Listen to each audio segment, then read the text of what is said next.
Kumakabog ang dibdib ni Mia habang pinipindot ang berdeng sagisag sa screen ng kanyang luma at basag na cellphone. Ang bawat tibok ng kanyang puso ay tila isang malakas na dagundong sa tahimik na sulok ng bodega kung saan siya panandaliang nagtago mula sa ingay at kinang ng malapalasyong mansyon ng mga Montero. "Hello, ito po ba si Mia Reyes?" Tanong ng isang boses sa kabilang linya formal at walang emosyon. "Oo po, ako nga po," halos pabulong niyang sagot. Nanlalamig ang kanyang mga kamay kahit na ang hangin sa loob ng bodega ay maalinsangan at amoy mamahaling alak. "Tumatawag kami mula sa St. Luke's Medical Center. Tungkol ito sa kapatid mo, si Leo Reyes." Sa isang iglap, tila huminto ang pag-ikot ng mundo ni Mia. Ang mga bulong-bulungan ng mga mayayamang bisita sa labas, ang malamyos na tugtog ng isang string quartet, ang lahat ng yun ay naglaho. Tanging ang boses na yon at ang pangalan ng kanyang kapatid ang umalingaw-ngaw sa kanyang isipan. Kumusta po siya? May nangyari po ba, nanginginig niyang tanong? Nagkaroon ng panandaliang katahimikan na parabang isang hatol ang naghihintay sa kanya. Stable naman ang kondisyon niya sa ngayon, Miss Reyes. Subalit base sa mga huling pagsusuri, mas mabilis na humihina ang kanyang puso. Kailangan na siyang operahan sa lalong madaling panahon. Naramdaman ni Mia ang unti-unting pagbigat ng kanyang paghinga. Alam niya na darating ang araw na ito, ngunit hindi niya inaasahan na ganito kabilis. Magkano po? Magkano po ang kailangan? Ang halagang binanggit ng doktor ay tila isang malaking sampal sa kanyang mukha. Isang halaga na hindi niya kayang kitain kahit sa 10 buhay ng pagiging isang katulong. Isang halaga na kayang gastusin ng mga amo niya sa isang gabi lang para sa mga bulaklak at champagne. "Gagawin ko po ang lahat," wala sa sariling naisagot ni Mia bago pinatay ang tawag. Napasandal siya sa isang malamig na pader, yakap-yakap ang sarili. Ang mga pangarap niya para kay Leo, ang makita itong muling tumatakbo, naglalaro ng basketball, at nagtatapos ng pag-aaral, ay tila mga kandilang isa-isang namamatay sa harap ng isang malakas na hangin. Sa labas, ang pagdiriwang para sa ika-50 anibersaryo ng kasal ni na Don Ricardo at Doña Remedios Montero ay nasa kasagsagan nito. Ang mga kristal na aranya ay kumikinang na parang mga bituin. Ang sahig na gawa sa marmol ay sumasalamin sa mga ilaw at sa mga taong nakasuot ng mga mamahaling damit. Si Mia sa kanyang itim na uniforme at puting apron ay isang multo sa gitna ng lahat ng karangyaan na yon. Ang bawat baso ng alak na kanyang inaalok, ang bawat platito ng pagkain na kanyang inihahain ay isang paalala ng malaking agwat sa pagitan ng mundo niya at ng mundo nila. Pinilit niyang suotin ang isang blangkong maskara sa kanyang muka at lumabas mula sa bodega. Kailangan niyang magtrabaho. Kailangan niyang kumita para kay Leo. Habang naglalakad siya, dala ang isang tray ng mga baso ng champagne. Isang matalim na tingin ang sumalubong sa kanya. Si Zoe, ang mapagmataas na nobya ng nag-iisang anak ng mga Montero na si Adrian. Nakasuot ito ng isang makinang na berdeng bestida na lalong nagpapatingkad sa maputi nitong balat. "Dahan-dahan ka naman, baka matapunan mo pa ako," sabi ni Zoe. Ang boses ay puno ng pangmamalit. Hindi man lang nito sinubukang itago ang pagkasuklam sa kanyang mga mata. Yumuko lang si Mia. "Pasensya na po, ma'am." Hindi pa siya nakakalayo nang marinig niya ang isang pamilyar na boses, matigas at walang pakundangan. Si Don Ricardo. "Adrian, ano pa bang hinihintay mo? Ang kasal ninyo ni Zoe ang magpapatibay sa pagsasanib ng ating mga kumpanya. Huwag mo nang patagalin pa ito." Napatigil si Mia sa likod ng isang malaking haligi, hindi sinasadyang maging saksi sa pag-uusap ng mag-ama. "Papa, hindi ako isang laruan na pwede ninyong basta-basta na lang ipakasal para sa negosyo." Sagot ni Adrian, ang boses ay puno ng pagkadismaya. "Ginagawa ko na ang lahat ng gusto ninyo, pero bigyan niyo naman ako ng kalayaang pumili para sa sarili ko." Kalayaan humalakhak si Don Ricardo. Ang kalayaan ay para sa mga taong kayang buhayin ang sarili nila. Hanggat nabubuhay ka, sa ilalim ng pangalan ko sa loob ng pamamahay ko, gagawin mo ang sasabihin ko. Patunayan mo muna na karapat-dapat ka sa apelyidong Montero bago mo hanapin ang kalayaan mo. Ang mga salitang yon ay tumama kay Adrian na parang mga suntok. Nakita ni Mia ang pagtiim ng bagang nito at ang pagkuyom ng mga kamao sa gilid. Walang nagawa si Adrian kundi tumalikod at maglakad palayo. Ang mukha ay nababalot ng galit at kahihiyan. Nagpatuloy si Mia sa kanyang paglalakad, dala-dala ang bigat ng narinig. Kung ang isang makapangyarihang tulad ni Adrian ay nakakaramdam ng pagiging bilanggo, ano pa kaya siya?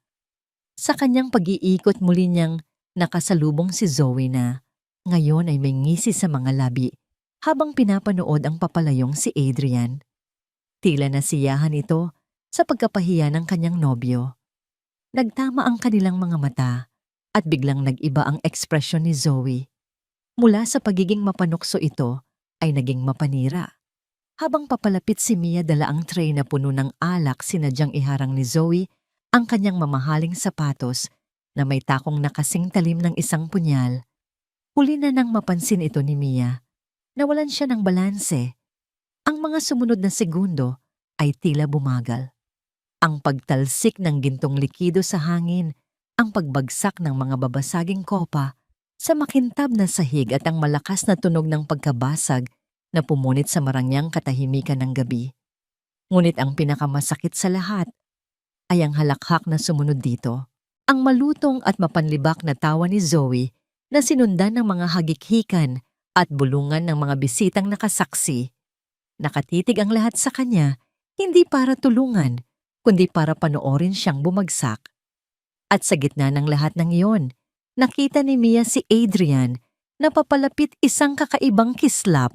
Ang makikita sa mga mata nito, isang ideya, isang malupit na laro na malapit nang magsimula.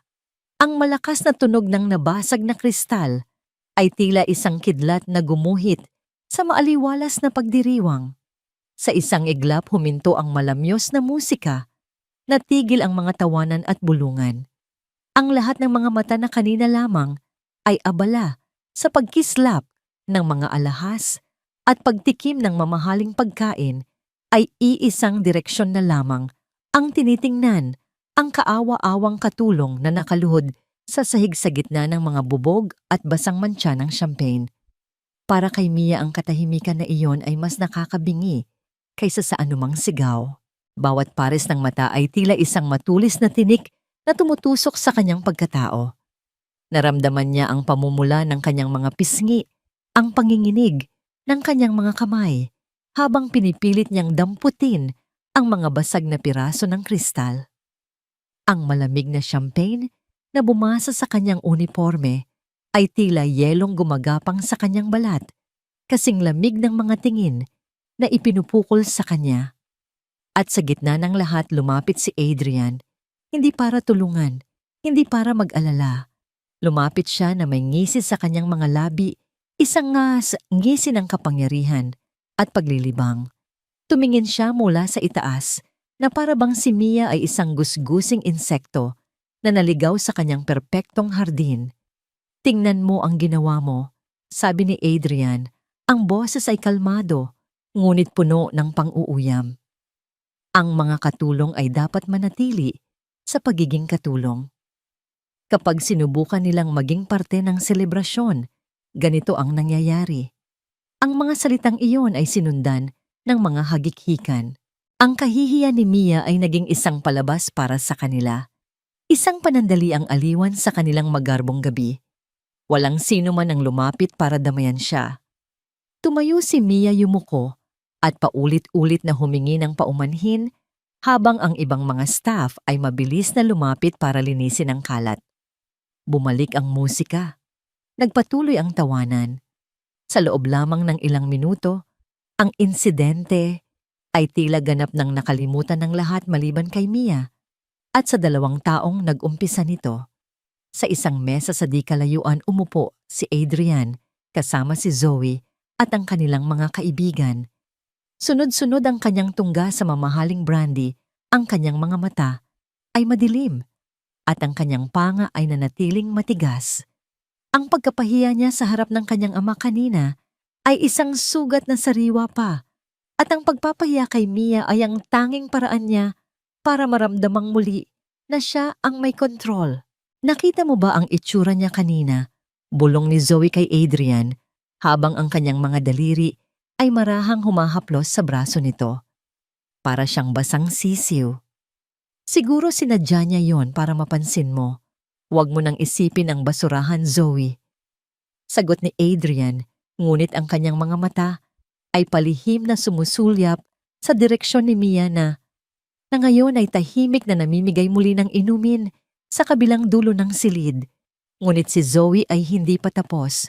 Mayroon siyang galit sa mga babaeng tulad ni Mia, tahimik simple, ngunit may angking ganda na hindi nangangailangan ng kolorete o alahas, isang uri ng ganda na nagpapaalala sa kanya ng sarili niyang kakulangan. Bigla siyang tumayo at sinenyasan si Mia na lumapit. "Excuse me, miss," tawag niya ang boses ay ubod ng tamis, ngunit may nakatagong lason. Nanginginig ang mga tuhod ni Mia habang lumalapit siya sa mesa ng mga makapangyarihan. "Yes, ma'am," itinuro ni Zoe ang kanyang kumikinang na stiletto. "May isang maliit na patak ng pulang alak dito. Natapunan mo ang sapatos ko kanina. Linisin mo." Walang nagawa si Mia kundi tumango. Kumuha siya ng isang malinis na serbilyeta at dahan-dahang lumuhod sa harap ni Zoe. Ang eksena ay isang perpektong larawan ng kapangyarihan at pagkaalipin. Si Zoe nakataas ang noo, nakatingin sa kanya mula sa kanyang trono. Si Mia, nakayuko, naglilingkod sa kanyang paanan.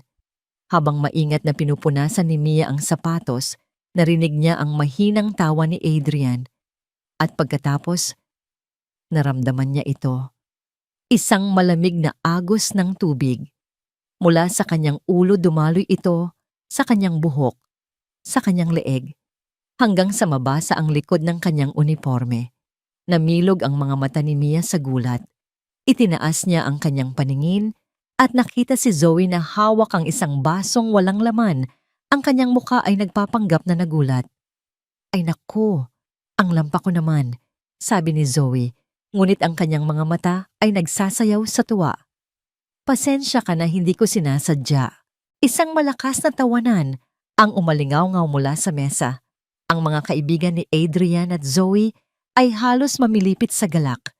Ang iba pang mga bisita na nakakita ay nagbulungan ng iba ay napailing na lang, ngunit walang sino man ang nagtangkang sawayin sila. Nakatulala lang si Mia basang-basa at nanginginig, hindi dahil sa lamig, kundi dahil sa matinding kahihiyan.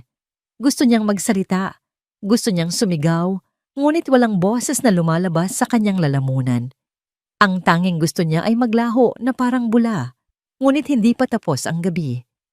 Biglang tumayo si Adrian, itinaas ang kanyang baso. Ang kanyang boses pinalakas ng alak at ng arogansya ay umalingaw-ngaw sa buong grand ballroom. "Mga kaibigan, isang sandali lang po," sigaw niya. Muling natahimik ang lahat, ang kanilang atensyon ay na kay Adrian. Tila nasiyahan siya sa pagiging sentro ng lahat. Para hindi tayo mainip ngayong gabi, pagpapatuloy niya, isang mapanuksong ngamong ngiti ang gumuhit sa kanyang mga labi. "Naisip ko na magkaroon tayo ng isang maliit na laro. Isang palabas na tiyak na magbibigay aliw sa ating lahat." Ang kanyang mga mata ay tila naghahanap ng isang bagay o isang tao. At pagkatapos, sa gitna ng daan-daang mga bisita, ang kanyang tingin ay huminto. At ang mga mata niya na puno ng malamig at kalkuladong plano ay dumapo at tumitig ng diretso kay Mia. Ang mga mata ni Adrian Montero ay parang mga daluyong na humahanap ng sisirain, at sa gitna ng karagatan ng mga mamahaling mukha, ang kanyang tingin ay dumaong kay Mia. Ang nangiti sa kanyang mga labi ay hindi na lamang mapanukso, ito ay naging mapanganib. Naglakad siya patungo sa gitna ng grand ballroom, bawat hakbang ay may bigat at awtoridad. Ang ilaw, mula sa naglalakihang aranya, sa itaas ay sumasayaw sa kanyang perpektong gupit na buhok at sa kanyang mamahaling tuxedo. Tila siya isang hari sa kanyang korte handang magbigay ng isang utos na walang sino man ang maaaring suwayin. Huminto siya at sa katahimikang bumalot sa buong paligid ang kanyang boses ay umalingaw-ngaw na parang isang kulog. Hoy, ikaw, nakatulong, tawag niya ang daliri, ay nakaturo ng diretso kay Mia. Naramdaman ni Mia ang pag-atras ng dugo mula sa kanyang mukha. Pakiramdam niya ay libu-libong karayom ang tumutusok sa kanyang balat habang ang lahat ng atensyon ay muling napunta sa kanya. Nanatili siyang nakatayo. Ang basang uniforme ay nanlalamig at dumidikit sa kanyang likod, isang buhay na simbolo ng kanyang kahihiyan. Narinig ko pagpapatuloy ni Adrian. Ang boses ay puno ng huwad na pagkagiliw na sa probinsya ninyo. Mahilig kayong sumayaw ng pandango sa ilaw. Mukha ka namang malambot ang katawan. Isang alon ng pinigilang halakhak ang gumapang sa mga bisita. Ang pandango sa ilaw, isang sayaw ng grasya, balanse at disiplina. Isang sayaw na nangangailangan ng mga taon ng pagsasanay. Ang ideya na ang isang gusgusing katulong ang sasayaw nito ay isang perpektong katatawanan para sa kanila. Lalong lumapad ang nangiti ni Adrian na para bang isang artistang nagagalak sa reaksyon ng kanyang mga manonood. Itinaas niya ang kanyang mga kamay na tila nag-aalok ng isang napakagandang premyo. Dahil mapagbigay ako ngayong gabi, deklara niya, bibigyan kita ng pagkakataon. Lumapit siya ng ilang hakbang kay Mia, ang kanyang mga mata ay nang aasar at nanghahamak. Kung kaya mong isayaw ang pandango, kasama ko, mula simula hanggang sa matapos ng hindi namamatay o nalalaglag ang kahit isang kandila. Babayaran ko ang lahat ng gastusin sa operasyon ng kahit sinong kamag-anak mo na gusto mo. Sa isang iglap, tila huminto ang pagtibok ng puso ni Mia. Operasyon.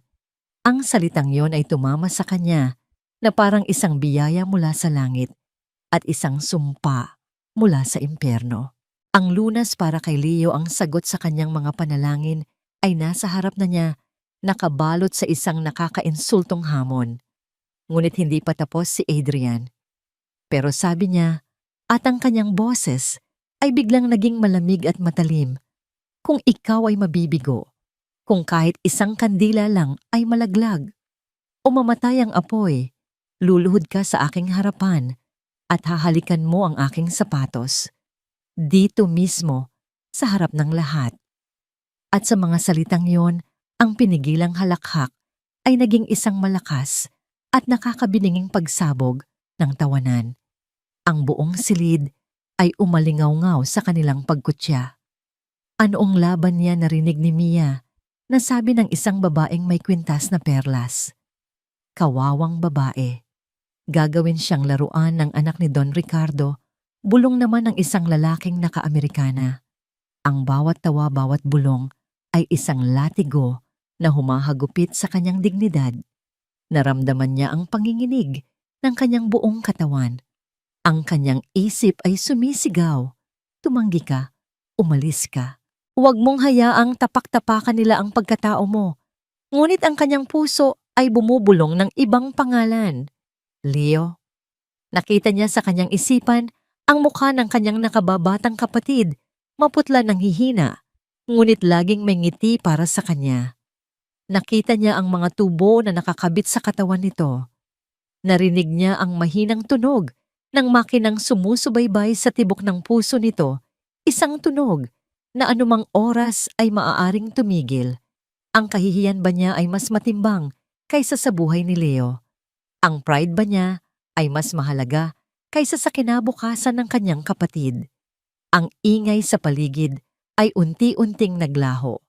Nawala ang mga mapanghusgang mukha, ang mga kumikinang na aranya, ang malawak na bulwagan. Ang tanging nakikita na lang niya ay ang 200, sa kanyang harapan 100 patungo sa pagkaalipusta, at ang isa naman ay 100 patungo sa isang himala. Isang nakabibinging katahimikan ang muling namayani. Ang lahat ay naghihintay sa kanyang sagot na para bang mga buwitreng nag-aabang sa isang hayop na malapit ng mamatay. Si Adrian ay nakatayo pa rin, ang kanyang muka ay puno ng pagtitiwala. Sigurado na siya ang mananalo sa larong ito, anuman ang piliin ni Mia. Dahan-dahan ipinikit ni Mia ang kanyang mga mata. Huminga siya nang malalim hinugot ang lahat ng lakas na natitira sa kanyang pagkatao. At sa dilim ng kanyang isipan, isang alaala, ang sumibol ang imahe ng kanyang ina, nakangiti habang itinuturo sa kanya ang mga unang hakbang ng sayaw sa kanilang maliit na bakuran.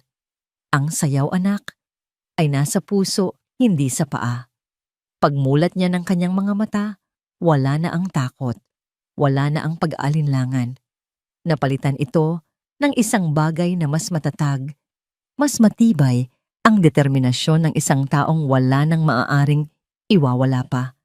Itinuwid niya ang kanyang likod, itinaas niya ang kanyang baba, at sa gitna ng katahimikan na naghihintay ng kanyang pagsuko ang kanyang boses, bagamat bahagyang nanginginig, ay narinig ng malinaw at buo. Tinatanggap ko.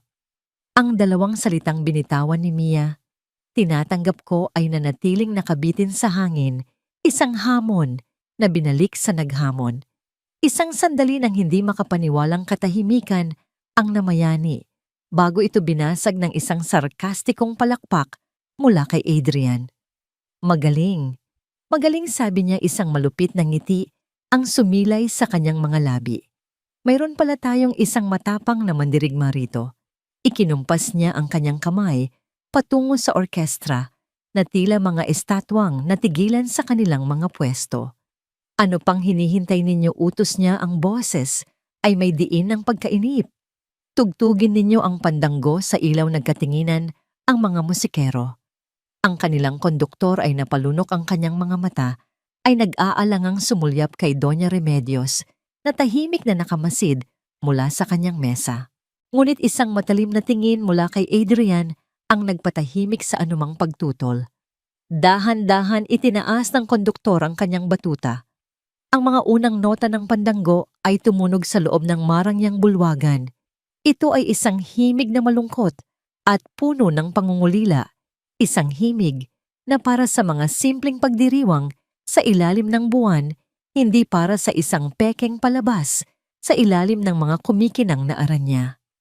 Ang musika ay tila nag-aatubili-pilit at walang kaluluwa. Isang matandang katulong ang lumapit kay Mia, ang muka ay puno ng awa.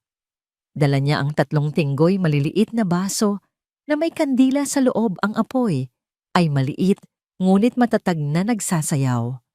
Nanginginig ang kamay ni Mia habang inilalagay ng matanda ang isang baso sa bawat palad niya. Ang lamig ng salamin ay isang kakaibang paalala ng init ng apoy na nasa ibabaw nito. Ang pangatlong baso, ang pinakamahirap, ay marahang ipinatong sa kanyang ulo. Sa isang iglap, naramdaman ni Mia ang bigat ng buong mundo sa kanyang bumbunan.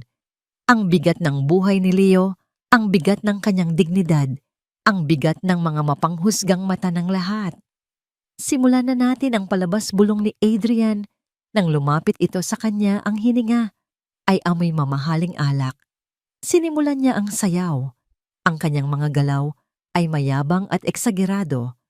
Malalaki ang kanyang mga hakbang, ang kanyang mga kamay ay ikinukumpas na tila siya ang pinakamagaling na mananayaw sa buong mundo. Hindi ito ang tunay na pandanggo. Ito ay isang pangungutya sa sayaw, isang pagganap na idinisenyo para lamang ilagay sa alanganin si Mia. Mag-ingat ka, pang-aasar ni Adrian habang paikot silang gumagalaw. Baka masunog yang luma mong apron at maging abo ka na lang. Hindi sumagot si Mia. Sa halip, ipinikit niya ang kanyang mga mata.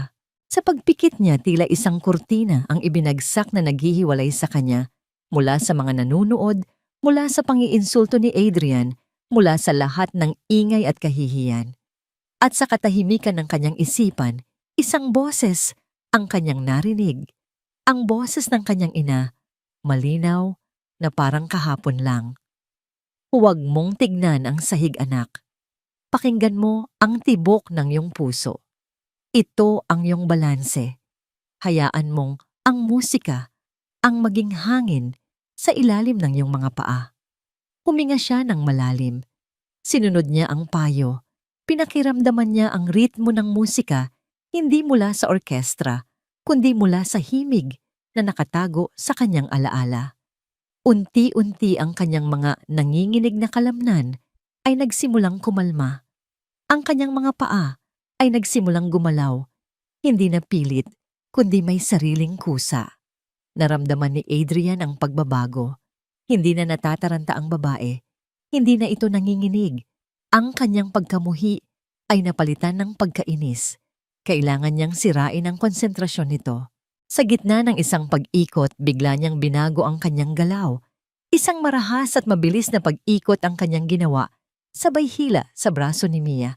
Ito ay isang galaw na tiyak na sisira sa balanse ng kahit sinong mananayaw. Isang kolektibong ang kumawala sa mga panauhin. Nakita nila ang marahas na paggalaw.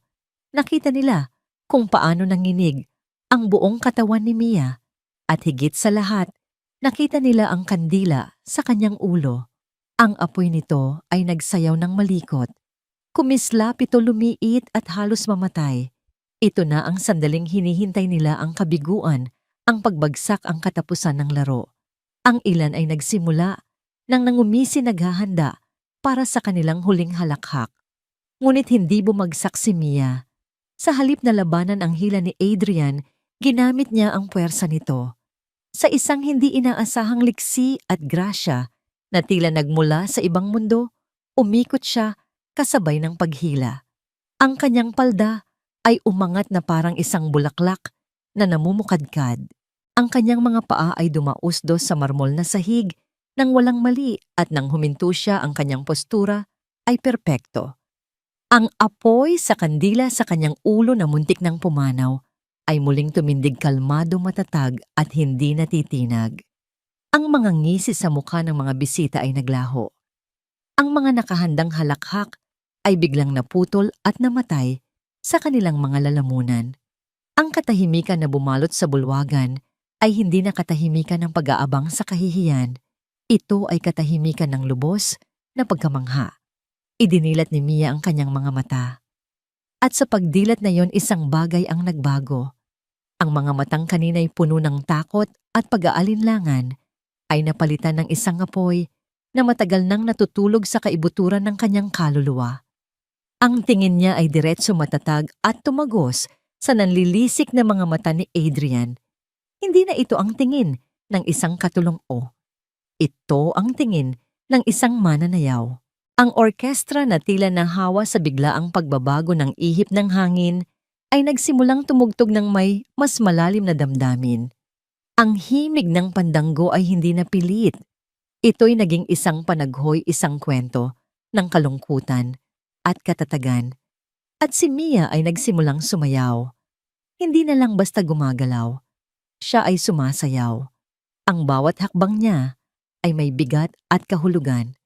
Ang bawat kumpas ng kanyang kamay ay tumpak at puno ng sining. Ang kanyang katawan na kanina'y naninigas sa takot ay naging malambot at malaya na para bang tubig na umaagos sa saliw ng musika. Hindi na niya sinusundan si Adrian. Ang nangyayari ay kabaligtaran ng musika at ang sayaw mismo ang kanyang sinusundan, at si Adrian ay napipilitang sumunod sa kanya. Ang mga bulungan sa paligid ay nagbago ng tono. Ang dating pangungutya ay napalitan ng hindi makapaniwalang paghanga. Saan niya natutunan yan? Mahinang tanong ng isang ginang sa kanyang katabi. Imposible. Tingnan mo ang kanyang mga paa. Sagot naman ng isang matandang Ginoo. Walang mali, walang pag-aalinlangan. Ang bawat galaw ay perpekto.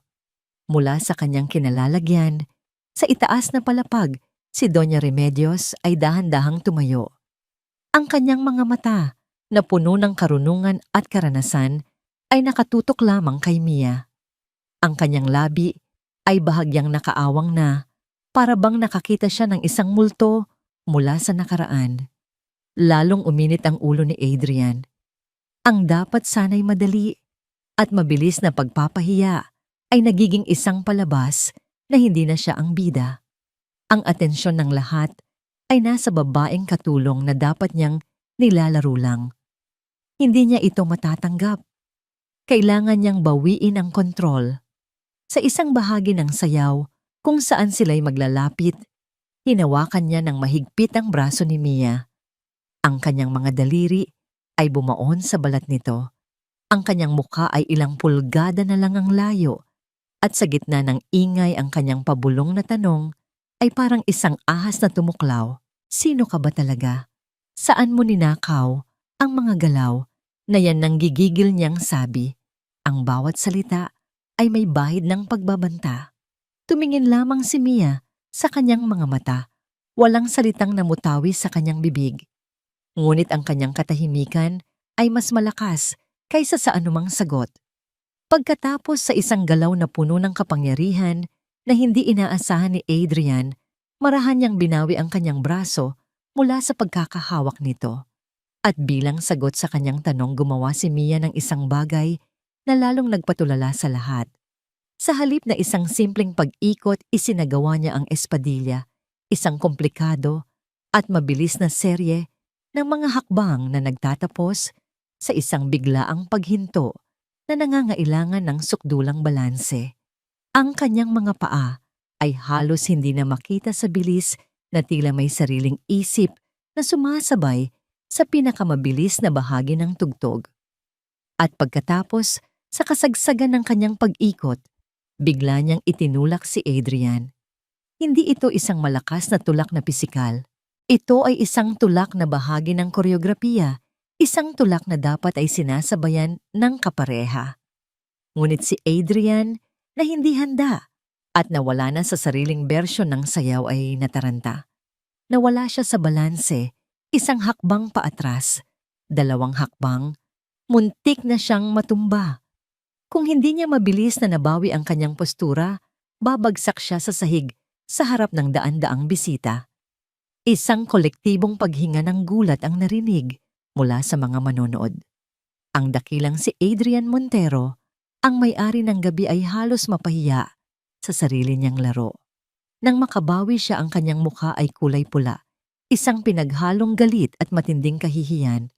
Samantala, si Mia pagkatapos ng kanyang kahangahangang pag-ikot ay dahan-dahang lumuhod sa sahig, isang braso ay nakataas sa isang galaw ng pagpapakumbaba at sining. Ang kanyang katawan ay tila naging isang nabubuhay na eskultura. At ang tatlong kandila sa kanyang mga kamay at sa kanyang ulo ay nanatiling nakasindi. Ang kanilang mga apoy ay sumasayaw ng buong pagmamalaki at tagumpay sa gitna ng nakabibinging katahimikan. Sa gitna ng katahimikang bumalot sa buong bulwagan, isang katahimikang mas matunog kaysa sa pinakamalakas na palakpak, isang tunog ang pumailan lang mula sa itaas na palapag. Isang dahan-dahan sinsero at nag-iisang palakpak. Ang lahat ay napatingala. Doon sa may balkonahe kung saan tanaw ang buong pagdiriwang nakatayo si Doña Remedios Montero. Ang kanyang mukha na karaniway kalmado at maharlika ay nababasa ngayon ng mga luhang hindi niya sinubukang itago. Ang kanyang mga mata ay hindi nakatingin sa kanyang anak na halos mapahiya, kundi nakatutok lamang kay Mia na para bang nakakita siya ng isang himala. Ang nag-iisang palakpak na yon, ang tila gumising sa lahat, at sumunod ang isang alon ng mga palakpak, unay alanganin, pagkatapos ay lumakas, hanggang sa naging isang dumadagundong na pagkilala na yumanig sa pundasyon ng mansyon. Hindi na ito palakpak para sa isang katulong na nakagawa ng imposible. Ito ay palakpak para sa isang tunay na alagad ng sining. Tumayo si Mia mula sa kanyang pagkakaluhod. Ang musika ay umabot na sa huling bahagi nito, isang malungkot, ngunit matamis na melodiya ng pagtatapos. Sa kanyang isipan, ang bulwagan ay naglaho. Wala na si Adrian. Wala na ang mga mapanghusgang bisita. Ang tanging naroon ay siya at ang musika at ang isang pamilyar na anino na tila sumasayaw kasama niya. ang anino ng kanyang ina. Ang bawat galaw niya ngayon ay hindi na para sa hamon. Ito ay isang pag-aalay. Ang bawat pag-ikot ay isang pagbabalik tanaw sa mga hapon na ginugol niya sa kanilang maliit na kubo, kung saan ang sahig na kawayan ang kanilang entablado at ang tunog ng lumang radyo ang kanilang orkestra. Ang bawat pag-indayog ng kanyang balakang ay isang paggunita sa tawa ng kanyang ina habang sila'y magkayakap pagkatapos ng isang nakakapagod na pagsasanay. Ang apoy Mia, tila naririnig niyang bulong sa hangin, ay parang kaluluwa. Ingatan mo ito. Huwag mong hayaang mamatay. Si Adrian, sa kabilang banda, ay tila isang estranghero na naligaw sa entablado. Ang kanyang mga galaw ay naging mekanikal, wala sa tiyempo, at puno ng pagkataranta. Ang kanyang pagiging arogante ay ganap ng naglaho, napalitan ng isang desperadong pagnanais na matapos na lamang ang sayaw.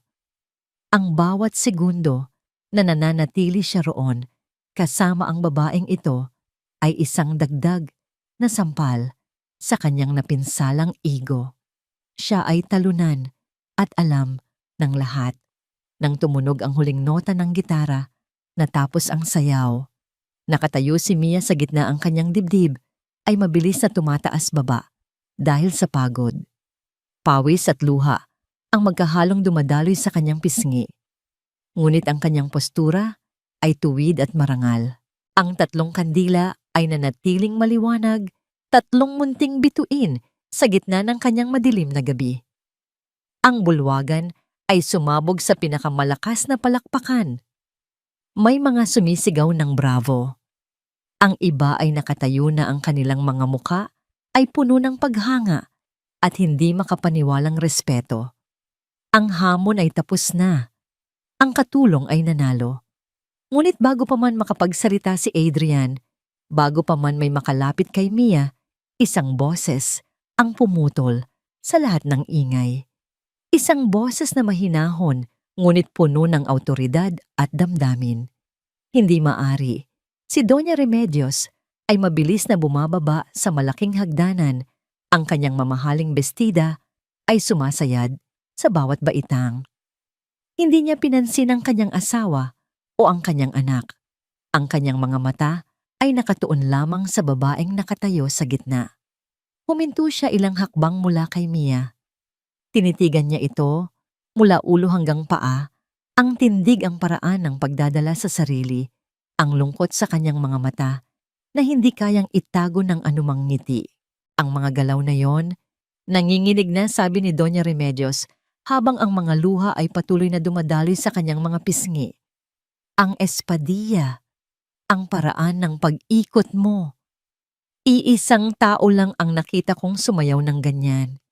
Tumingin siya nang diretso sa mga mata ni Mia, isang tanong na matagal nang naghihintay ng kasagutan ang namutawi sa kanyang mga labi. Ikaw. Ikaw ang anak ni Teresa, hindi ba? Ang pangalang Teresa ay lumutang sa hangin na parang isang multo mula sa nakaraan. Para sa mga nakababatang bisita, ito'y isang pangalan lamang. Ngunit para sa mga mas nakatatanda sa mga kabilang, sa henerasyon ni na Don Ricardo at Doña Remedios, ang pangalang yon ay isang alamat. Si Teresa ang mananayaw na may angking galing na sinasabing minsan lang isilang sa isang henerasyon.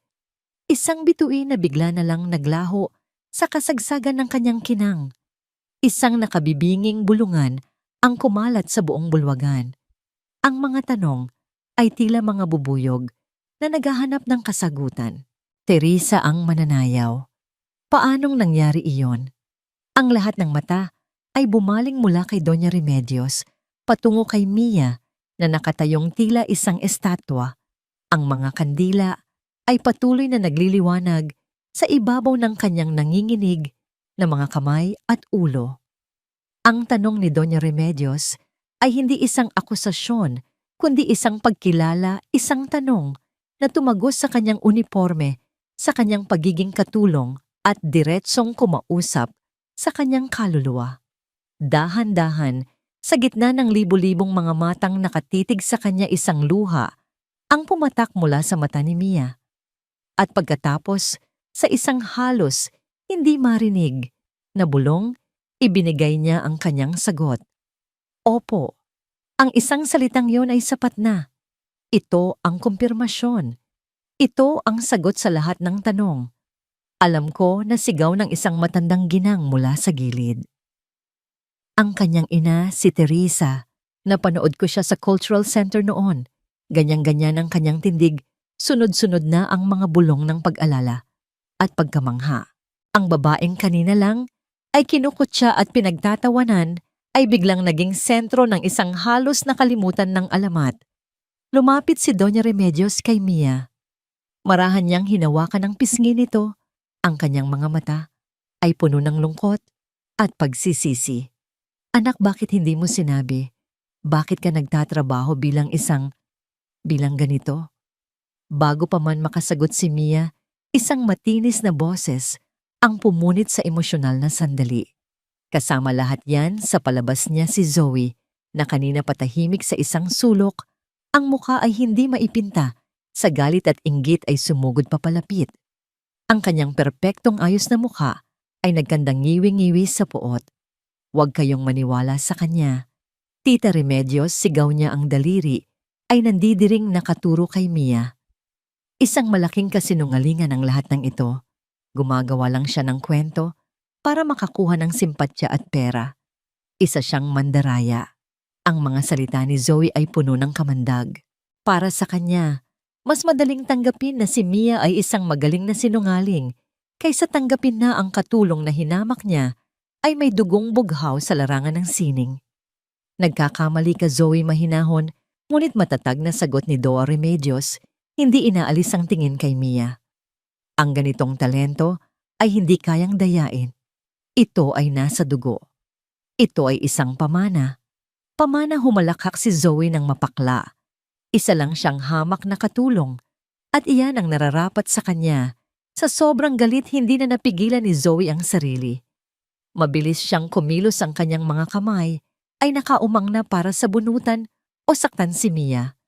Ang kanyang intensyon ay malinaw, sirain ang imahe ng kahinahunan at dignidad na biglang bumalot sa dating katulong. Gusto niyang ibalik si Mia sa putik kung saan siya nararapat. Isang kolektibong hiyawan ng gulat ang narinig mula sa mga bisita habang sumusugod si Zoe. Ngunit ang kanyang kamay ay hindi umabot sa buhok ni Mia. Isang braso ang humarang sa kanya, si Adrian. Humakbang siya sa pagitan ng dalawang babae, itinulak palayo si Zoe. Ngunit ang kanyang mga mata ay hindi nakatingin sa kanyang nobya. Ang mga ito ay nakatitig kay Mia at sa kauna-unahang pagkakataon, ang kanyang mukha ay hindi dinababakasan ng pagmamataas o panguuyam. Ang nakikita rito ay isang bagay na mas malalim at mas komplikado, pagkalito, hindi makapaniwala, at isang maliit na bahid ng pagsisisi. Tama na, Zoe, utos niya, ang boses ay mababa at garalgal. Pero Adrian, hindi mo ba nakikita? Niloloko niya tayong lahat, pagpupumilit ni Zoe. Bago pa man makasagot si Adrian, si Doña Remedios na ang bumasag sa tensyon. Inalis niya ang kanyang kamay mula sa pisngi ni Mia at humarap sa nagwawalang si Zoe. Ang kanyang boses na kanina'y puno ng emosyon ay naging kasing lamig ng yelo.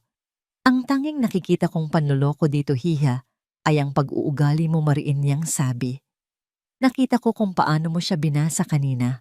Ang pagiging disente at pagkakaroon ng mabuting puso ay hindi nabibili ng pera o ng apelyido.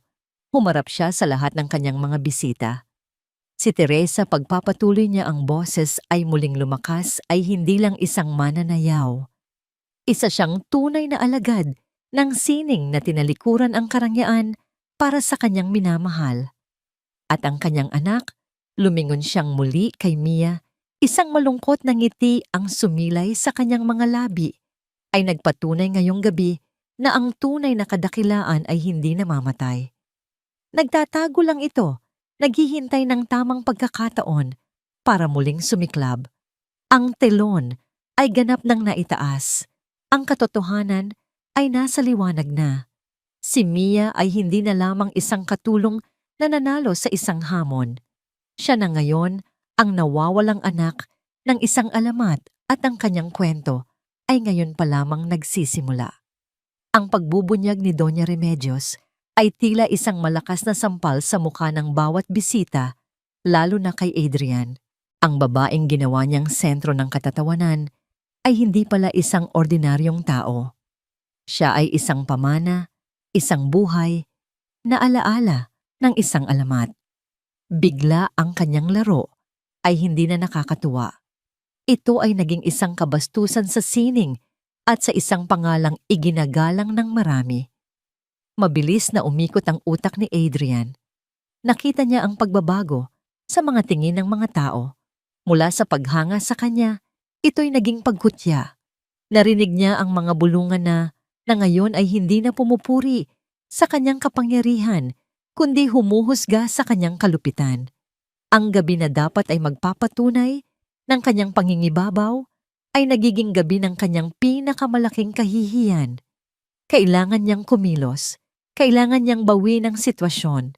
Sa isang galaw na tila hinugot mula sa isang pelikula, maingat niyang inayos ang kanyang tuksido, huminga ng malalim at humakbang papalapit kay Mia.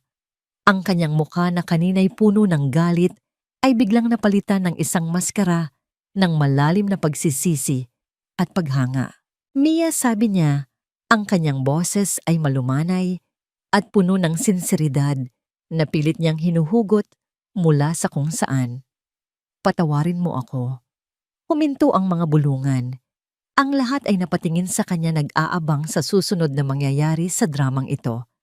Hindi ko alam, pagpapatuloy niya tinititigan si Mia na para bang ngayon lang niya ito tunay na nakita. Hindi ko alam ang iyong pinagmulan. Ang nakita ko lang ay isang babaeng may pambihirang talento na nakatago sa likod ng isang simpleng uniforme. Siguro ito ang paraan ng tadhana para ipakilala ka sa amin, para ipakilala ka sa akin. Ang mga salitang tadhana at pagsisisi ay lumabas sa kanyang bibig ng buong husay na para bang matagal na niya itong pinraktis. Sinusubukan niyang ipinta ang sarili hindi bilang kontrabida, kundi bilang isang instrumento ng kapalaran, isang taong naging masama, para lamang lumabas ang isang mas malaking kabutihan. Ngunit si Mia ay hindi na ang babaeng nanginginig sa takot kanina. Ang sayaw ay hindi lang nagpakita ng kanyang talento. Ginising din nito ang kanyang lakas. Tinitigan niya si Adrian, ang kanyang mga mata ay kalmado ngunit matalas. Wala siyang nakitang pagsisisi sa mga mata nito. Ang nakita niya ay takot-takot, na mapahiya takot, na mawalan ng respeto, takot ng isang batang inagawa ng laruan. Paumanhin, mahinang ulit ni Mia sa salita na para bang ito'y isang wikang banyaga sa kanyang pandinig. Ang paumanhin, Ginoong Montero, ay hindi isang magic word na binibigkas para burahin ang sakit na iyong idinulot. Ito ay dapat maramdaman. Ito ay dapat manggaling sa puso. Tumingin siya sa paligid sa mga matang nakamasid sa kanila. Ang ginagawa ninyo ngayon ay hindi paghingi ng tawad. Ito ay pagliligtas sa inyong sarili.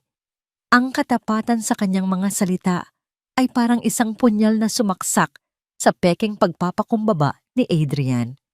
Isang mahinang oo nga ang narinig mula sa mga manonood. Ang simpatya ay ganap ng na kay Mia. Hindi pa rin sumusuko si Adrian. Nagkakamali ka, sabi niya, halos magmakaawa. Handa akong gawin ang lahat para mapatunayan na nagsisisi ako. Sabihin mo lang.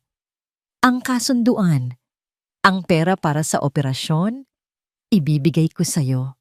Doble pa, kung gusto mo. At doon nakita ni Mia ang tunay na kulay ni Adrian. Sa mundo niya lahat ay nabibili ng pera. Ang dignidad, ang kapatawaran, ang respeto. Akala niya ang lahat ay may presyo. Isang malungkot na ngiti ang sumilay sa mga labi ni Mia. Ang sayaw ko ngayong gabi ay hindi para sa pera, mariin niyang sabi. At ang kapatawaran ko ay hindi rin nabibili.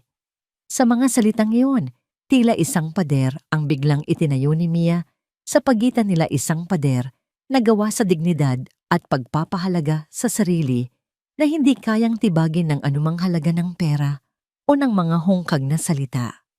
Ngunit bago pa man makasagot si Adrian, isang malakas at makapangyarihang boses ang bumasag sa kanilang pag-uusap. Tama na ang komedyang ito. Si Don Ricardo Montero na kanina pa tahimik na nanonood sa isang sulok ang kanyang muka ay kasing tigas ng bato ay humakbang pasulong. Ang kanyang mga mata ay nag-aapoy sa galit, hindi para kay Mia, kundi para sa kanyang asawa. Remedios, sigaw niya, ang kanyang tingin ay tumama sa kanyang asawa. Ano na namang kaguluhan itong ginawa mo? Pinahiya mo ang ating pamilya. Kinakampihan mo ang isang katulong laban sa sarili nating anak. Itigil mo na itong kabaliwan na ito bago pa tuluyang masira ang pangalan ng mga Montero. Ang atake ay biglaang nag-iba. Ang entablado ay hindi na lamang tungkol kay Mia at Adrian. Ito na ngayon ay isang labanan sa loob mismo ng pamilyang pinakamakapangyarihan sa silid na yon. Ang akusasyon ni Don Ricardo ay bumagsak na parang isang bomba sa gitna ng bulwagan. Ang kanyang galit ay hindi nakadirekta sa kahihiyan ng kanyang anak, kundi sa kanyang asawa na naglakas loob na magbunyag ng katotohanan. Para sa kanya, ang pinakamalaking kasalanan ay hindi ang kalupitan, kundi ang paglalabas ng maruming damit sa harap ng publiko. Ngunit si Doña Remedios na sa loob ng 50 taon ay madalas na yumuyuko sa kagustuhan ng kanyang asawa ay hindi natinag. Sa gabing iyon, tila isang bagong lakas ang kanyang natagpuan. Hinarap niya si Don Ricardo, ang kanyang mga mata, bagamat basa pa sa luha, ay puno ng determinasyon. Ang kahihiyan, Ricardo, mahinahon, ngunit matatag niyang sagot ay hindi nagmula sa batang ito. Nagmula ito sa paraan ng pagpapalaki natin sa ating anak. Tinuruan natin siyang makuha ang lahat ng gusto niya, ngunit hindi natin siya tinuruang rumespeto. Isang nakakabinging katahimikan ang namayani. Walang sino man ang nangahas na magsalita laban kay Don Ricardo. Ngunit ginawa ito ng kanyang asawa sa harap ng lahat. Ang pamilya ni Teresa ay may malaking utang sa batang ito. Pagpapatuloy ni Doña Remedios ang kanyang tingin ay bumalik kay Mia na may halong pag-aalaga. Isang talentong ipinagkait, isang buhay na pinabayaan. Kung hindi nila kayang bayaran ang utang na loob na yon, ako, tumingin siyang muli sa kanyang asawa, ako ang magbabayad. Ang mga salitang yon ay isang deklarasyon ng giyera sa loob ng pamilya Montero. Ang pagdiriwang ay biglang natapos. Ang mga bisita na nakaramdam ng bigat ng tensyon ay isa-isang nagpaalam, ang kanilang mga bulungan ay mas malakas pa kaysa sa musika kanina. Sa loob ng ilang minuto, ang dating masayang bulwagan ay halos wala ng laman, maliban sa mga pangunahing tauhan ng drama at sa mga katulong na tahimik na nagliligpit sa mga sulok. Nang halos wala ng tao, nilapitan ni Doña Remedios si Mia. Hinawakan niya ang mga kamay nito na malamig pa rin at bahagyang nanginginig. Patawarin mo kami, Hija, sabi niya. Ang boses ay puno ng pagsisisi. Si Teresa ay kaibigan ko, isa sa mga pinakamatalik kong kaibigan. Nang talikuran niya ang kanyang pamilya, para sa pag-ibig, marami sa amin ang tumalikod din sa kanya. Akala namin yun ang tama. Isa iyon sa mga pinakamalaking pagkakamali ng buhay ko. Ikinuwento niya ang kanilang pagkakaibigan, ang mga pangarap ni Teresa, at ang lungkot na kanyang naramdaman nang mabalitaan niyang pumanaw ito sa kahirapan. Ang operasyon ng kapatid mo, sabi niya, hinihigpitan ng hawak sa kamay ni Mia, ako na ang bahala sa lahat. At higit pa riyan, tutulungan kitang makabalik sa pag-aral ng sayaw. Ipagpatuloy mo ang naiwan ng iyong ina. Ang alok ay isang katuparan ng lahat ng pangarap ni Mia. Isang kinabukasan para sa kanya at para kay Leo. Ngunit habang nakatingin siya sa mabait na mukha ni Doña Remedios, isang tinig sa kanyang kalooban ang nagsalita. Ang tinig ng kanyang ina. Huwag kang tumanggap ng anumang bagay na may kasamang pagkakautang, anak. Ang tunay na kalayaan ay nasa sarili mong mga paa. Bago pa man siya makasagot, isang anino ang muling lumapit sa kanila. Si Adrian. Ang kanyang mukha ay gusot, ang kanyang pagkalalaki ay durog, ngunit hindi pa rin siya sumusuko. Mia, sabi niya, ang kanyang boses ay desperado na. Manatili ka. Bigyan mo ako ng pagkakataon. Pagsisisihan ko ito habang buhay. Hayaan mo akong bumawi sa'yo. Hayaan mo akong makilala ka. Sa sandaling iyon, nakita ni Mia ang hinaharap na inaalok sa kanya isang buhay ng karangyaan. Marahil ngunit sa ilalim ng anino ng isang lalaking hindi niya kailanman mapagkakatiwalaan. Isang buhay bilang isang tropeo na napanalunan, hindi bilang isang taong iginagalang. Katahimikan, dahan-dahan binitiwan ni Mia ang kamay ni Doña Remedios at lumapit sa isang mesang may mga inumin. Kumuha siya ng isang baso at sinalinan ito ng malamig na tubig mula sa pitzel. Ang kanyang bawat galaw ay kalmado at may layunin. Naglakad siya pabalik kay Adrian na nag-aabang, ang kanyang mga mata ay puno ng isang desperadong pag-asa. Huminto si Mia sa harap niya. Tinitigan niya ito ng diretso sa mata at sa huling pagkakataon nakita niya ang lahat ng kanyang ginawa. Ang pangungutya, ang pagpapahiya, ang kalupitan. At pagkatapos, itinaas niya ang baso. Hindi nag-atubili. Walang babala. Sa isang mabilis at matatag na galaw, ibinuhos niya ang buong laman ng baso sa mukha ni Adrian Montero. Splash! Ang tunog ng tubig na tumama sa kanyang mukha ay umalingaw-ngaw sa tahimik na bulwagan. Ang malamig na tubig ay dumaloy mula sa kanyang buhok, sa kanyang pisngi tumulo, mula sa kanyang panga at binasa ang kwelyo ng kanyang mamahaling tuksedo. Si Adrian ay natigilan, hindi makagalaw, ang kanyang mga mata ay nanlalaki sa gulat.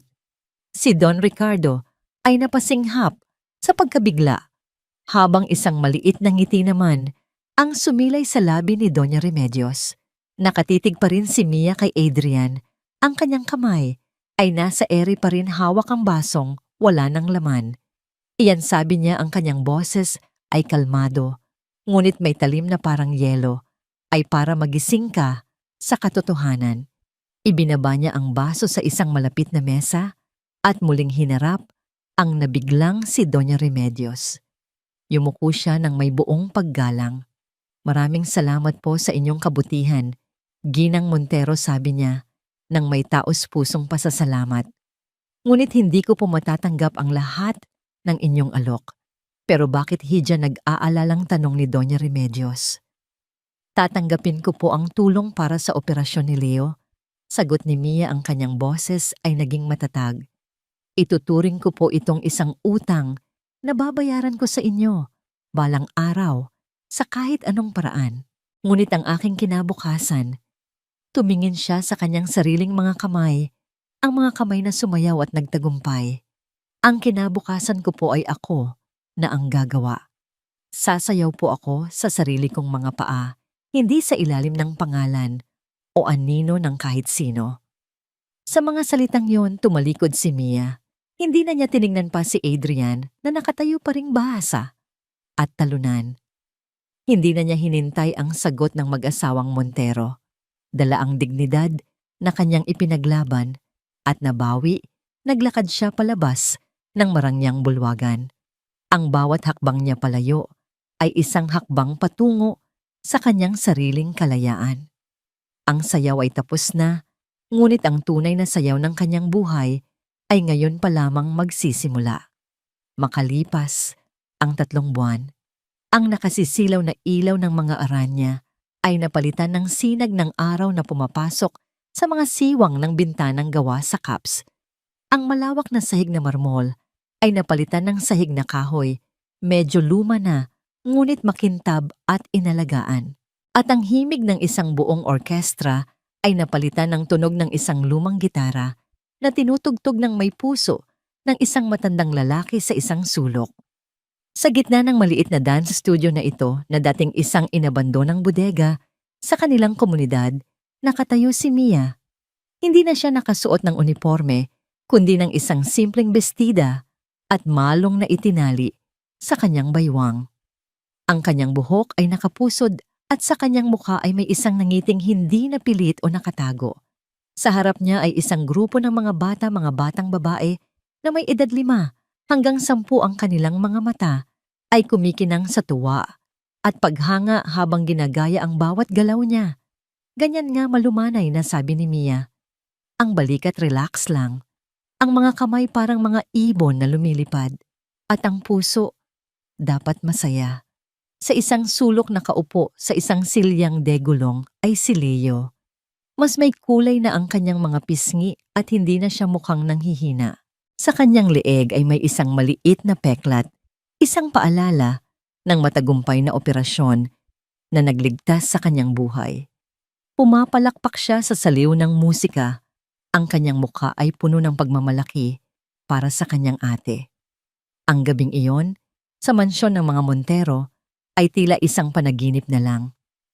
Tinupad ni Doña Remedios ang kanyang pangako at binayaran ang lahat ng gastusin sa ospital ni Leo. Ngunit gaya ng sinabi ni Mia, itinuring niya itong isang utang. Hindi siya bumalik sa mansyon. Sa halip sa tulong ng ilang kaibigan nilinis at inayos niya ang lumang bodega at ginawa itong isang libreng paaralan ng sayaw para sa mga bata sa kanilang lugar. Ito ang kanyang paraan ng pagbabayad, ang pagbabahagi ng pamana ng kanyang ina, hindi sa mga mayayaman, sa mga mararangyang bulwagan, kundi sa mga batang katulad niya noon na puno ng pangarap ngunit kulang sa pagkakataon. May mga usap-usapan na kumalat.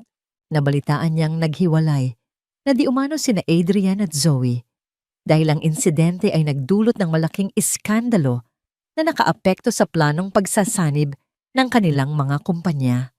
Narinig din niya na si Adrian ay pansamantalang ipinadala ng kanyang ama sa ibang bansa para mag-aral, isang paraan para ilayo ito sa kahihiyan.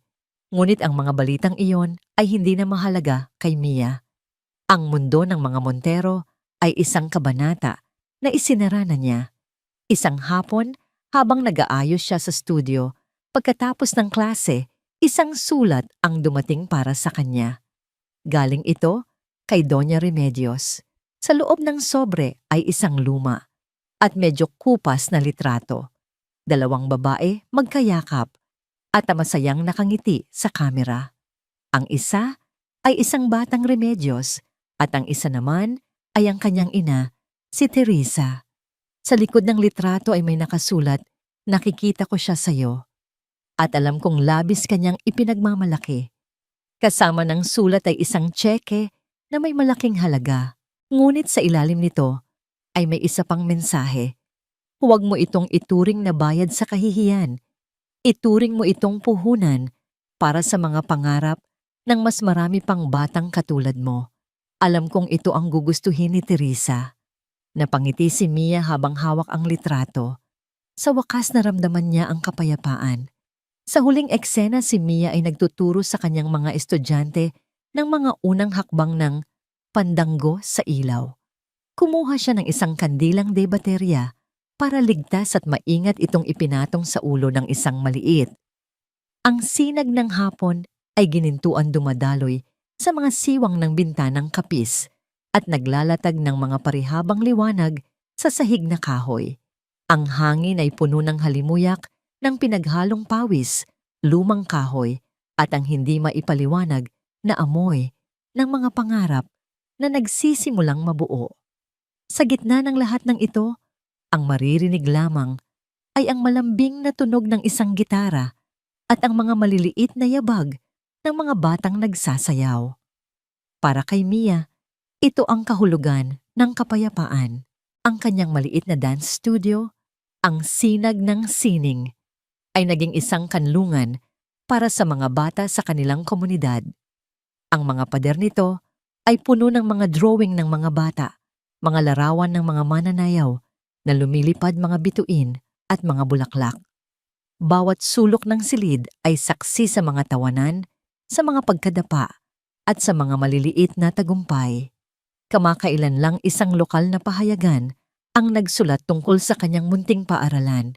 Dahil dito, kinilala ng lokal na pamahalaan ang kanyang proyekto at nag-alok ng maliit na suporta. Ito ay isang malaking bagay para sa kanya. Ate, tingnan mo. Napalingon si Mia sa pinanggalingan ng boses. Si Leo na ngayon ay hindi na nakaupo sa kanyang wheelchair. Dahan-dahan siyang naglalakad, medyo may kaunting alalay pa sa pader, ngunit bawat hakbang ay isang milagro. Ngumiti siya nang malapad ang kanyang mga mata, ay nagniningning. Ang galing-galing mo na bunso, sabi ni Mia. Ang kanyang puso ay nag-uumapaw sa tuwa. Niyakap niya ang kanyang kapatid. At sa sandaling iyon naramdaman niya na ang lahat ng kanyang pinagdaanan ay may katuturan. Ang kanyang tagumpay ay kumpleto na. O iyon ang kanyang akala.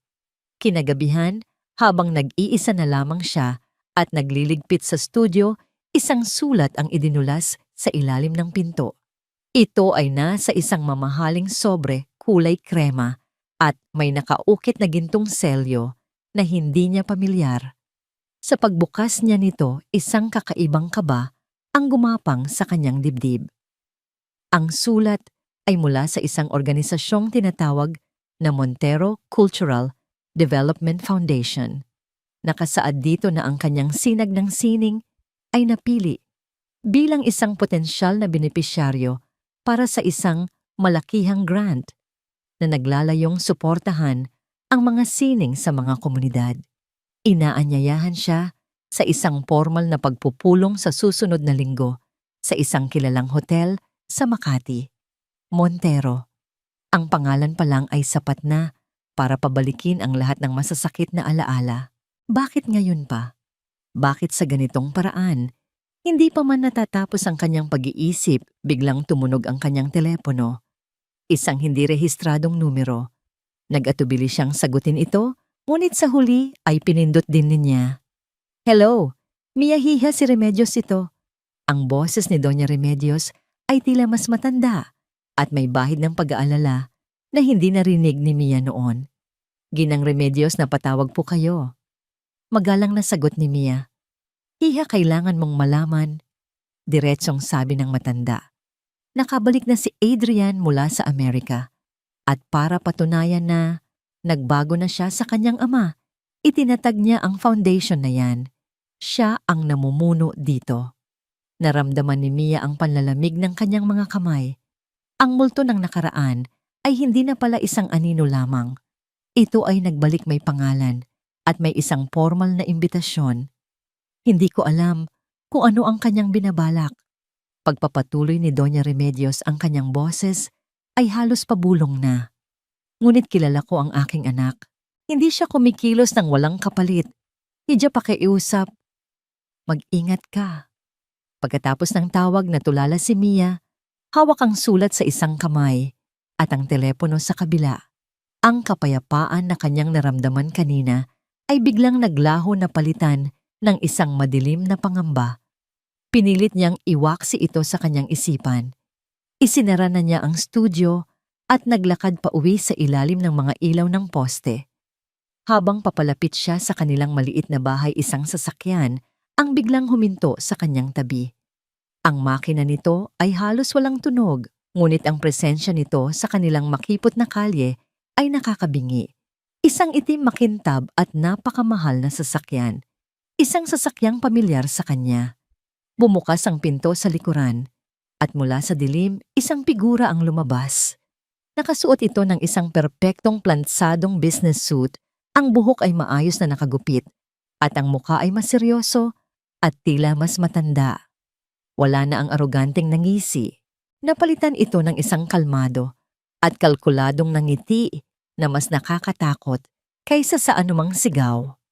Mia, sabi ni Adrian Montero, ang kanyang boses ay mababa at kontrolado. Magandang gabi. Kailangan nating mag-usap. Ang presensya ni Adrian sa kanilang maliit at tahimik na kalye ay tila isang pagkakamali sa realidad. Ang kanyang mamahaling sapatos ay nakatapak sa sementong may mga lamat at ang kanyang amoy ng pabango ay humalo sa amoy ng nilutong hapunan mula sa mga kalapit na bahay. Naramdaman ni Mia ang titig ng kanilang mga kapitbahay mula sa kanilang mga bintana. Nagtataka kung sino ang importanteng bisita na dumating para sa simpleng guro ng sayaw. Wala tayong kailangang pag-usapan, mariin ngunit mahinang sagot ni Mia habang mahigpit na niyayakap ang kanyang sarili. Hindi niya gustong gumawa ng eksena. Pakiusap, sabi ni Adrian, at sa kauna-unahang pagkakataon, narinig ni Mia ang isang bagay na kakaiba sa kanyang boses, isang pahiwatig ng pagpapakumbaba, kahit na alam niyang ito'y peke. 5 minuto lang, hindi ako aalis hanggat hindi mo ako pinakikinggan. Sa huli, dahil ayaw niyang maging sentro ng tsismis sa buong kapitbahayan, pumayag siyang sumakay sa sasakyan. Ang loob nito ay amoy katad at malamig. Dahil sa aircon, isang mundong napakalayo sa maalinsangang hangin sa labas. Nang makaupo sila, walang nagsalita sa unang ilang segundo. Pagkatapos nagsimula si Adrian. Alam kong hindi mo ako paniniwalaan. Panimula niya, ang kanyang mga mata ay hindi nakatingin kay Mia, kundi sa madilim na kalsada sa labas. Pero ang mga nangyari noong gabing iyon, binago ako.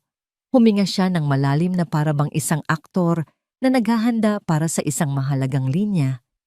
Ipinadala ako ng aking ama sa Amerika, hindi bilang parusa, kundi para mag-isip. At doon na-realize ko ang lahat. Ang kayamanan namin ng kapangyarihan. Wala itong kwenta kung ginagamit lang para sa sarili. Ikaw, lumingon siya, at tinitigan si Mia, ikaw ang nagturo sa akin na niyan. Nagpatuloy siya sa pagsasalita, ang kanyang mga salita ay pinili at pinakinis. Ikinuwento niya kung paano siya naging inspirasyon para gamitin ang yaman ng kanilang pamilya sa makabuluhang paraan. At iyon daw ang dahilan kung bakit niya itinatag ang Montero Cultural Development Foundation. Ito na ang misyon ko ngayon, Mia, sabi niya nang may bagong sigla. Ang tulungan ang mga taong katulad mo, mga alagad ng sining na may pambihirang talento, ngunit walang suporta.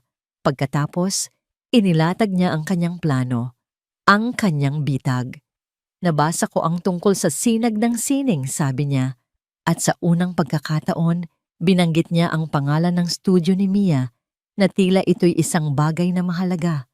Isang napakagandang proyekto, ngunit kulang. Ang mga bata ay nararapat sa higit pa sa isang lumang bodega. Inilabas niya ang isang makintab na folder at ipinakita kay Mia ang mga nilalaman nito. Mga architectural plan, mga blueprint, mga larawan na gawa sa computer. Ito ang plano ko. Sabi niya, ang kanyang boses ay puno ng pagmamalaki. Isang state-of-the-art cultural center. Itatayo natin mismo sa inyong komunidad. Magkakaroon ito ng malaking dance studio na may modernong sahig at salamin, isang music room na puno ng mga instrumento, isang maliit na aklatan.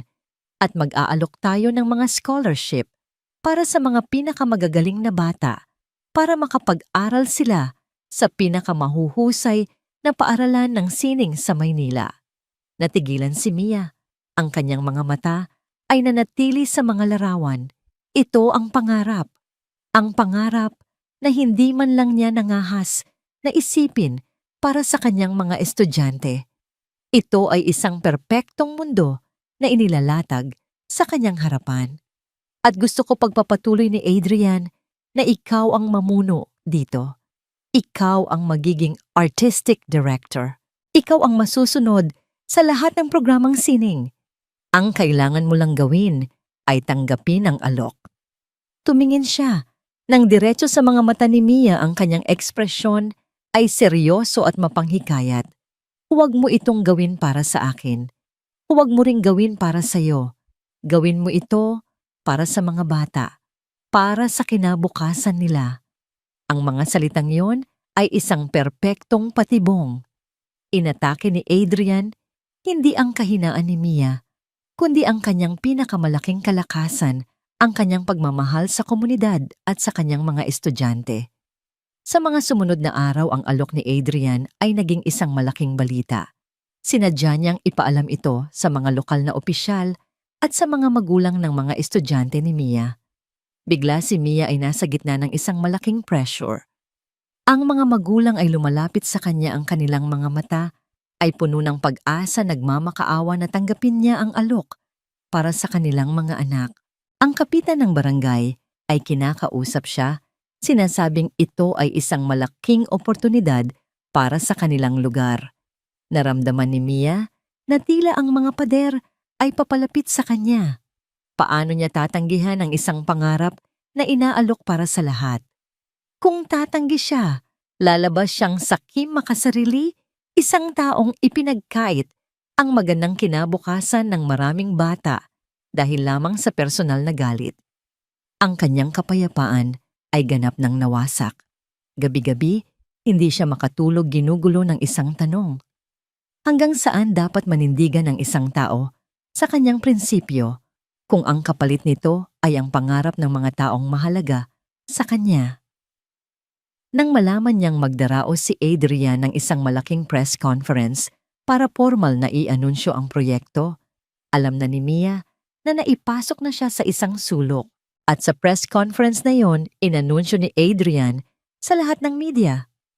At para formal na simula ng partnership na ito, inaanyayahan ko sa entablado ang magiging puso ng proyektong ito, ang ating artistic director, si Miss Mia Reyes, para sama-sama naming lagdaan ang kasunduan. Ang lahat ng kamera, lahat ng ilaw, lahat ng mga mata ay bumaling sa kanya. Si Adrian ay nakangiti sa entablado, inilahad ang kanyang kamay nag-aabang. Ang buong komunidad ay pumapalakpak, naghihintay. Nasa kanya na ang huling desisyon sa harap ng lahat. Walang nang atrasan. Ang palakpakan ay dumadagundong sa loob ng bulwagan ng hotel. Ang bawat palakpak ay tila isang malakas na tibok ng puso na nag-uudyok kay Mia na tumayo. Ang mga ilaw mula sa mga kamera ay nakakasilaw at ang mga mukha ng kanyang mga kababayan, sa audience mga magulang, mga lokal na opisyal, at ang kanyang mga munting estudyante ay puno ng hindi maipaliwanag na pag-asa. Ito na ang sandali ng tagumpay ni Adrian. Sa wakas na isara na niya ang kanyang bitag. Kung tatanggi si Mia, siya ang magmumukhang kontrabida. Kung tatanggapin niya, si Mia ay magiging isang magandang palamuti sa kanyang proyekto, isang simbolo ng kanyang kapatawaran at kapangyarihan, isang tagumpay na binili, hindi na panalunan. Sa anumang paraan, panalo si Adrian. Dahan-dahang tumayo si Mia. Ang bawat hakbang niya patungo sa entablado ay tila isang milya ang haba. Ang kanyang puso ay kumakabog ng malakas, ngunit ang kanyang mga paa ay matatag. Nang umakyat siya sa entablado, sinalubong siya ni Adrian ng isang ngiting puno ng kumpiyansa. Inilahad nito ang isang mamahaling pluma. Mia, bulong niya sapat lang para marinig nilang dalawa. Ginawa mo ang tamang desisyon, ngunit hindi kinuha ni Mia ang pluma. Sa halip, lumapit siya sa mikropono na nasa gitna ng entablado. Isang senyas ng katahimikan ang kanyang ginawa sa audience at sa isang iglap ang lahat ay naghihintay sa kanyang sasabihin. Tumingin muna siya sa mga bata sa unang hilera at isang maliit malungkot na ngiti ang sumilay sa kanyang mga labi. Pagkatapos, tumingin siya sa mga kamera at sa huli kay Adrian. Magandang gabi po sa inyong lahat. Panimula niya ang kanyang boses ay kalmado at malinaw. Nais ko pong magpasalamat sa Montero Foundation at lalo na kay Ginoong Adrian Montero para sa napakagandang alok na ito. Tumango si Adrian, ang kanyang ngiti ay lalong lumapad. Ito na ang inaasahan niya. Ang isang cultural center, pagpapatuloy ni Mia ay isang pangarap. Isang pangarap para sa ating mga anak, para sa ating komunidad. Isang pangarap na matagal na naming inaasam. Huminga siya nang malalim, hinahanda ang sarili para sa susunod niyang sasabihin. Natutunan ko po mula sa aking ina na ang sining ay hindi lamang tungkol sa magagandang galaw o perpektong nota. Ang sining sa kaibuturan nito ay tungkol sa katotohanan, tungkol sa pagiging tapat. Ang isang regalo gaano man ito kaganda o kamahal ay nawawalan ng halaga kung ito ay nagmumula sa isang pusong hindi tapat.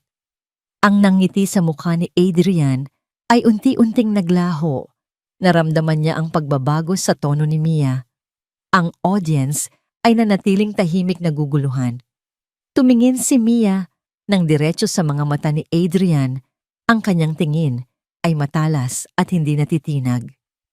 At hindi ko po kayang tanggapin ang isang regalong itinayo sa pundasyon ng kasinungalingan at para lamang pagandahin ang isang nasirang pangalan. Isang kolektibong gasp ang narinig mula sa audience. Ang mga reporter ay nagsimulang magbulungan ng kanilang mga kamera ay mas lalong itinoon kay Mia. Hindi ito tungkol sa mga bata. Sabi ni Mia, ang kanyang boses ay nagsimulang tumaas puno ng damdamin. Ito ay tungkol sa inyo, Ginoong Montero. Ito ay isang paraan para burahin ang inyong kahihiyan. Isang paraan para bilhin ang kapatawaran na hindi ninyo kayang hingin ng tapat. Isang paraan para gawing tropeo ang aking sining. Mula sa kanyang bulsa, inilabas niya ang isang luma at medyo lukot na tseke, ang unang tseke na ipinadala sa kanya ni Doña Remedios na hindi niya kailanman ginastos. Ang pamilya Montero, sa pamamagitan ni Ginang Remedios, ay tumulong na sa amin noong panahong wala kaming malapitan. Sabi niya, itinaas ang tseke para makita ng lahat. Ang utang na loob na yon ay habang buhay kong tatanawin.